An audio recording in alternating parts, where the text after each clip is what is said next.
Welcome to the iSTL Season 3 wrap-up for the week of September 23rd. My name is Shalthis from the GKick Network at www.gkick.net, and we're going to dive straight into another week of tournament action. After Area 51 Gaming was no longer able to participate in the iSTL, a new team, Team Fallacy, would be making their debut. In the first match of the night, Fallacy would face off against Inferno DTG, starting with Fallacy's Legacy, taking on Gandal of INF DTG. After a near defeat, Gandal would make the recovery and also subsequently eliminate Fallacy's Cardress in a 13-minute base race. Fallacy would send out Guelo next, who would claim a game off of Gandal, forcing DTG to send out Sickness. Sickness would take Guelo down and put Inferno DTG one game away before falling to Jabroni.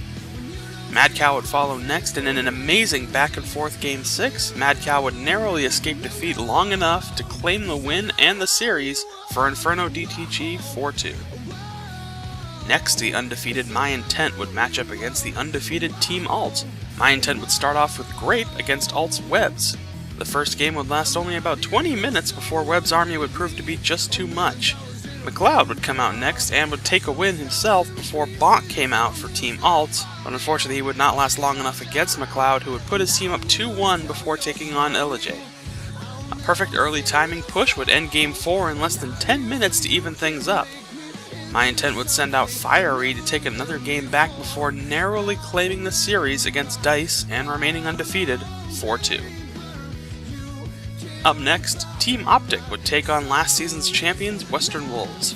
Starnan would represent the Wolves, while Scary would head out first for Optik. Starnan would take Game 1, but would fall immediately thereafter to Optik's Hyperdesi.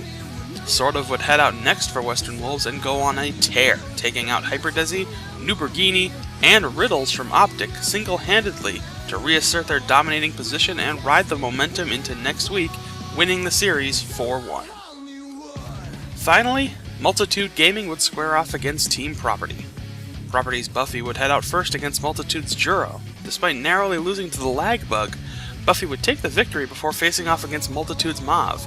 A disconnect by Buffy would result in a regame decision that would ultimately tilt in Buffy's favor.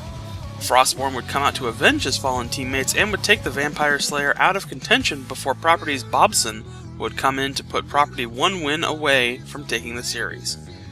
Calms would be the last option for Multitude, and a very back-and-forth engagement would finally tilt in Property's favor and give them the win 4-1.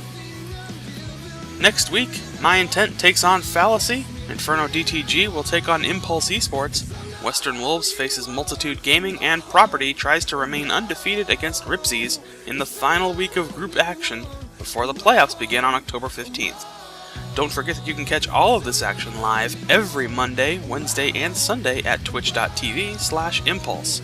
You can also follow the iSTL on Twitter at IMP_esports and at www.impulseesports.com.